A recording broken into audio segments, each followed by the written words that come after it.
Gjatë ditës së sotme në ambientin e medreses Alaudin, u mbajt një manifestim solemn me rastin e ditës së flamurit, ku morën pjesë udhëheqës, mësimdhënës dhe nxënës të kësaj vatre arsimore.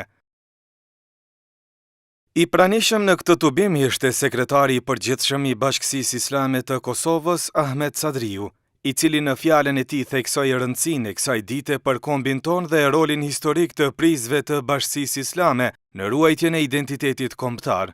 Nëse dikush ka arsye, ka drejt që ta festoj këtë dhe ta përkujtoj këtë datë historike, jem ne. Është institucioni i Bashkësisë Islame ku prist e Bashkësisë Islame të asaj kohe ishin prej organizatorëve thujase kryesor në organizimin e shpalljes së pavarësisë shtetit tonë. Pra kontributi i ulemas, kontributi i prisëve fetar në këtë temë ka qenë gjithherë prijetar. Fjalë përshëndetëse mbajti edhe drejtori i medreses Alaudin, zotri Fadil Hasani, i cili rikujtoi kontributin e hoxhallarëve dhe dietarëve të mëdhenj në kultivimin e vlerave kombëtare dhe në shënimin e ditës së flamurit ndërbreza. Vlera jonë është adheu ynë, vlera jonë është flamuri ynë, vlera tonë e pavarësia jonë dhe vlera jonë është mbi të gjitha besimin në Allahun xhelleshanu dhe kultivimi dhe zbatimi i parimeve të Allahut xhelleshanu që ne ka caktuar sipas dinit islam.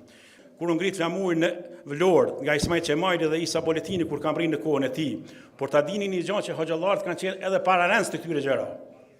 Atje në bashkinë e Durrësit ka qenë kryetari i bashkisë së Durrësit Hoxha Efendi Ali Podgorica, i cili ngriti flamurin para se mu ngrit në Vlorë. Hoxh Hysyl Popova, nga llapi legjendar dhe heroik, e ngriti në vodën e tij.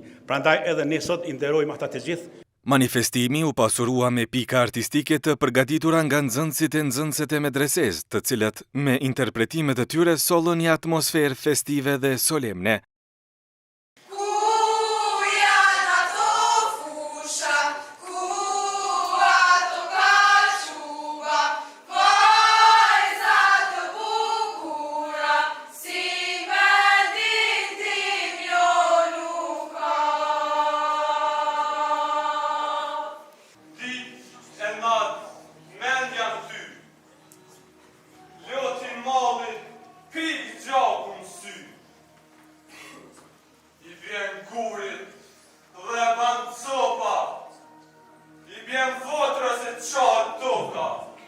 Shkëlqeu mbi shtatin si mal Bajramcurit, Idris Seferit e Is Boletinit.